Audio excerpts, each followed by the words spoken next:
Morning. आज हम यहाँ पे जो कल इससे पहले वाले वीडियो में जो चैप्टर है सेकंड, उसका फर्स्ट पार्ट मैंने आपको करवाया था।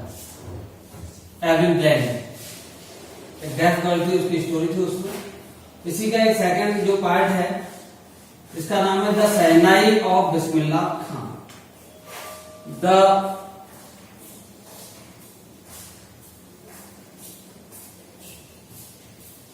शहनाई of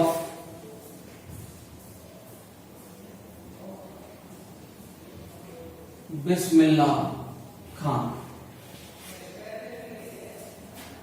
the shehnai of Bismillah Khan.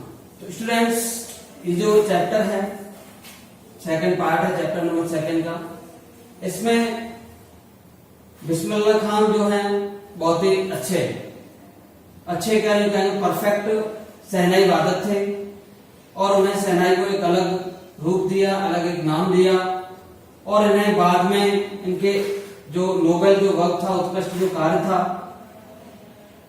वाद्य कला में, उसके लिए इन्हें बाद में भारत रत्न से नवाजा गया। तो कहां से उन्होंने शहनाई को कहां से और कहां तक पहुंचाया, क्या उनका इसमें रोल था, कितनी कड़ी मेहनत थी, किस तरीके से वो इस पायदान पर पहुंचे, वो सारी की सारी जो बातें हैं इसमें हम देखेंगे। काफी मेहनत की थी बिस्मिल्लाह खान जी ने भी। ठीक है स्टूडेंट्स, तो हम देखते हैं।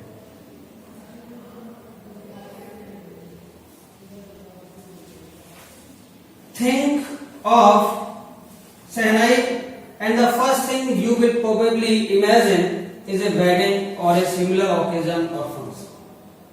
स्टूडेंट्स, अगर शहनाई के बारे में हमारे मन में अगर विचार आता है तो सबसे पहले हमारे जो कल्पना में जो बात आती है वो आती है शादी की या ऐसे ही किसी फंक्शन की, उत्सव की।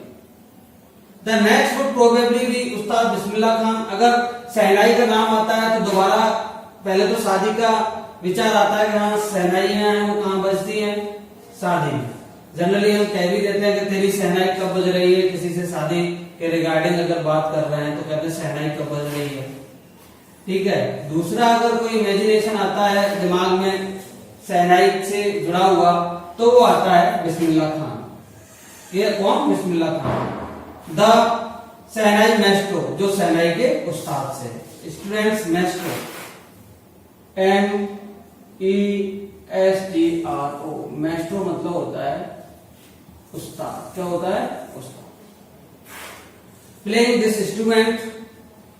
तो दूसरा जो विचार आता है शहनाई को सुनते ही बिस्मिल्लाह खान का, वो भी कैसे आता है? इमेजिनेशन बनती है शहनाई बजाते। आगे देखते हैं स्टूडेंट्स, शहनाई का क्या इतिहास रहा है, क्या हिस्ट्री रही है। Emperor Aurangzeb banned the playing of music instruments called pungi in the royal residence for it had a shrill, unpleasant sound. बादशाह जो औरंगजेब थे उन्होंने अपने शाही महल में जो पुंगी है उसको बजाने पर रोक लगा दी। ऐसा क्यों? क्योंकि इसकी जो ध्वनि थी, इसका जो साउंड था, वो औरंगजेब को, बादशाह औरंगजेब को वो बहुत ज्यादा अनप्लीजेंट लगती थी, कर्कश लगती थी, उनको सुहाती नहीं थी। Pungi became the generic name of reeded noise makers, क्योंकि पुंगी का जनरली जो नाम रख दिया गया था कि जितनी भी जो सरकंडे होते हैं, रीड मतलब सरकंडा, रीड मतलब सरकंडा, ऐसी लकड़ियां जो अंदर से खोखली होती है उनको रीड कहते हैं स्टूडेंट्स। ठीक है। तो सरकंडे से बनी हुई जितनी भी इंस्ट्रूमेंट्स थे उन्हें पुंगी ही कहा जाता था और इस पुंगी को noise maker, unpleasant noise maker माना जाता था, अर्थात एक शोर मचाने वाला जो इंस्ट्रूमेंट है वो माना जाता था। Few had thought that it would one day be revived. किसी को नहीं पता था कि ये एक दिन पुनर्जीवित होगी, या यूं कह सकते हैं कि सभी लोग यही कहते थे कि पुनर्जीवित नहीं होगी। A barber of a family of professional musician who had access to the royal palace A barber of a family of professional musician, एक प्रोफेशनल म्यूजिशियन पेशेवर जो संगीतज्ञ हैं, उनके परिवार का एक नाई जिसकी पहुंच रॉयल पैलेस तक थी, जिसकी पहुंच शाही महल तक थी, एक नाई था और जो नाई का जो फैमिली थी वो पेशेवर म्यूजिशियन परिवार से संबंध रखते थे और उसकी जो पहुंच थी स्टूडेंट वो थी शाही परिवार था, शाही महल था। Decided to improve the tonal quality of the pungi, और उसने इस पुंगी की जो टोन थी, जो ध्वनि थी, उसमें सुधार करने का निश्चय किया कि मैं, क्योंकि जो पुंगी की जो ध्वनि थी वो अनप्लेजेंट मानी जाती थी, उसने डिसाइड कर लिया कि नहीं, मैं पुंगी की जो साउंड है उसको बहुत ज्यादा इंप्रूव करूंगा और बहुत अच्छी बनाऊंगा। He chose a pipe with a natural hollow stem that was longer and broader than the pungi, और उसने he chose a pipe with a natural hollow stem, और उसने एक प्राकृतिक खोखले, उसने एक प्राकृतिक खोखले पाइप को चुना, that was longer and broader than the pungi, जो पुंगी की तुलना में ज्यादा लंबी थी और ज्यादा चौड़ी थी। ठीक है, आगे क्या स्टूडेंट्स वो देखें आप, and made 7 holes on the body of the pipe, और जो पाइप था, और जो पाइप था, पाइप के ऊपर उसने कितने होल्स कर दिए स्टूडेंट्स? 7। कितने? 7 होल्स बना दिए स्टूडेंट्स।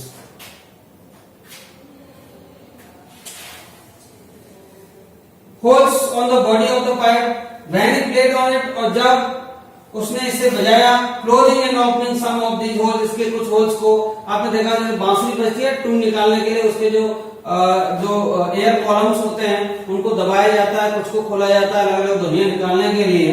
तो ऐसे closing and opening some of these holes, उसने इस पुंगी के कुछ होल्स को खोल करके, कुछ होल्स को दबा करके जब बजाया तो क्या हुआ? Soft and melodious sounds were produce, तो देखा गया कि उससे बहुत ही ज्यादा मीठा और सुहावना जो साउंड थी, जो ध्वनि थी, वो पैदा हुई। He played the instrument before royalty and everyone was impressed. He played the instrument before royalty, और उसने इस उपकरण को, इस इंस्ट्रूमेंट को, इस वाद्य यंत्र को जो दरबार था उसके सामने बजाया, and everyone was impressed, और जिसने भी सुना वो बहुत ज्यादा प्रभावित हुआ। The instrument so different from the pungi had to be given a new name. The instrument so different from the pungi had to be the instrument so different from the pungi had to be given a new name. और ये जो वाद्य यंत्र था students, पुंगी से बहुत ज्यादा अलग था, भिन्न था, तो इसको एक नाम भी अलग देना था। As the story goes, जैसा कि कहानी से पता चलता है, since it was first played in the Shah chambers, क्योंकि सबसे पहले इसको शाह चैम्बर में, पहली बार इसको शाह चैम्बर में बजाया गया था, and was played by a नाई बार्बर, और इसको सबसे पहले नाई के द्वारा बजाया गया था। The instrument was named the शहनाई, इसकी वजह से इसका नाम स्टूडेंट्स क्या रख दिया गया? शहनाई। ओके स्टूडेंट्स, आगे हम देखते हैं। The sound of the shehnai began to be considered auspicious, और शहनाई का जो, शहनाई की जो ध्वनि है उसे शुभ माना जाने लगा, and for this reason it is still played in temples and in an indispensable component of any North Indian wedding, और उसी की वजह से आज भी इसे मंदिरों में बजाया जाता है और किसी भी नॉर्थ इंडियन उत्तर भारतीय विवाह का एक अपरिहार्य हिस्सा है। इन द पास्ट, अपरिहार्य का मतलब, इंडिस्पेंसिबल का मतलब होता है स्टूडेंट जिसके बिना काम नहीं चलता। In the past the shehnai was part of the नौबत और traditional ensemble of 9 instrument found at royal courts, और प्राचीन काल में स्टूडेंट जो शहनाई थी वो नौबत का मतलब होता है जो राज दरबार में जो 9 जो मेन इंस्ट्रूमेंट्स होते हैं, म्यूजिकल इंस्ट्रूमेंट्स होते हैं, उनको नौबत कहते हैं। तो प्राचीन काल में जो शहनाई थी वो जो 9 इंस्ट्रूमेंट्स थे उनमें से शहनाई भी एक थी। ठीक है, कहां पे? राज दरबार में। Till recently it was used only in temples and weddings. Till recently और कुछ समय पहले तक इन्हें मंदिरों के अंदर और विवाह शादियों में बजाया जाता है। The credit for bringing this instrument into the classical stage goes to उस्ताद बिस्मिल्लाह खान, और इस शहनाई को शास्त्रीय मंच पर लाने का जो पूरा श्रेय है वो उस्ताद बिस्मिल्लाह खान को जाता है। अब हम आगे यहाँ पर बिस्मिल्लाह खान के सामने बारे में पढ़ेंगे। As a 5-year-old Bismillah Khan played gilli danda near a pond in the ancient state of Dumrao in Bihar. 5 साल के बच्चे के रूप में बिस्मिल्लाह खान बिहार राज्य के प्राचीन डुमराव विरासत में तालाब के किनारे गिल्ली डंडा खेला करते थे। He would regularly go to the nearby Bihari ji temple to sing the Bhojpuri chaita, और वे नियमित रूप से बिहारी जी का जो मंदिर था पास में ही, श्रीकृष्ण जी का जो मंदिर था पास में ही, उसमें प्रतिदिन चाइटा गाने के लिए जाते थे, और उसके बदले में उन्हें 1.25 किलो का लड्डू एक रिवार्ड के रूप में, एक प्राइज के रूप में वहीं के जो महाराजा थे, लोकल के जो महाराजा थे, उनके द्वारा दिया जाता। दिस हैपेंड 18 years old, और ये जो घटना है स्टूडेंट्स वो 80 साल पहले की थी, ऐसा 80 साल पहले हुआ करता था। And the little boy has travelled for to earn the highest civilian award in India, and the little boy has travelled for to earn the highest civilian award in India, और इस छोटे से लड़के ने बाद में एक जो सबसे बड़ा जो भारत का जो पुरस्कार है वो प्राप्त किया, जिसको हम भारत रत्न कहते हैं। इनका जो जन्म था स्टूडेंट, बॉर्न ऑन 21 मार्च 1916, इनका जन्म 21 मार्च 1916 में हुआ था। Bismillah belongs to a well known family of musicians from Bihar, और बिस्मिल्लाह खान जो थे वो बिहार के जाने माने संगीत परिवार से संबंध रखते थे। His grandfather Rasool Bakhsh Khan was the shehnai nawaz of the Bhojpur kings court. इनके जो दादाजी थे जिनका नाम था रसूल बख्श खान, वो भोजपुर के जो राजा थे उनके दरबार में शहनाई नवाज थे। शहनाई नवाज का मतलब शहनाई बजाने वाले। हिज फादर पैगंबर बख्श, और इनके जो फादर थे पैगंबर बख्श, एंड अदर पैटर्नल एंसेस्टर्स, और उनके जो पूर्वज थे, were also great shehnai player, वो भी बहुत अच्छे शहनाई वादक थे स्टूडेंट्स। तो इनकी जो पूरी फैमिली थी वो म्यूजिशियन थी, शहनाई ही बजाती थी। ठीक है, आगे देखें।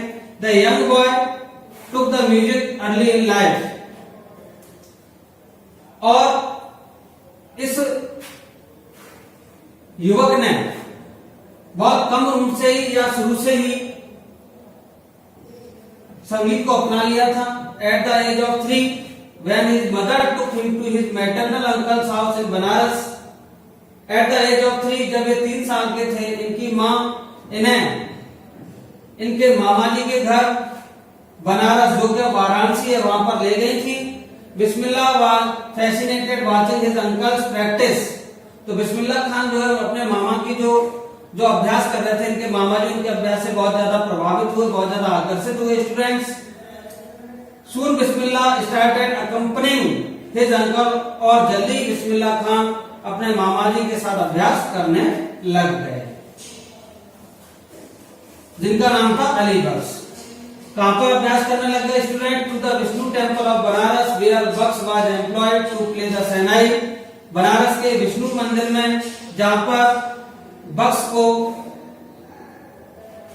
शहनाई बजाने के लिए रखा गया था। Ali Bakhsh would play the shehnai and Bismillah would sit captivated for hours of end. जो अली बख्श उनके मामा जी थे वो तो शहनाई बजाते थे, और बिस्मिल्लाह खान मंत्र मुग्ध होकर के उनको शहनाई बजाते हुए देखते थे, कई घंटों तक बैठे रहते थे।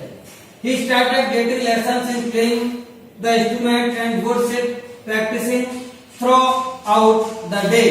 He started getting lessons in playing the instrument, और वे इस वाद्य यंत्र को बजाने वाले जो लेसन्स थे उनको सीखना शुरू कर दिया उन्होंने, and would sit practising throughout the पूरे दिन तक, पूरे सारे दिन तक वो अभ्यास करते रहते थे। इतना उनको लगा होता स्टूडेंट, शहनाई बजाने में इतना ज्यादा इंटरेस्ट था कि वो पूरे दिन तक प्रैक्टिस करते रहते थे।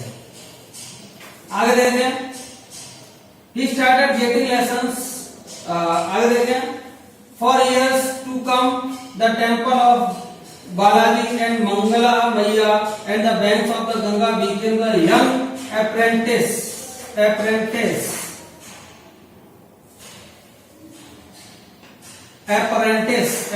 मतलब होता है स्टूडेंट्स लर्नर्स, जो नए नए सीखने आते हैं ना लड़के, उनको अप्रेंटिस कहते हैं। क्या कहते हैं? Apprentice, learner.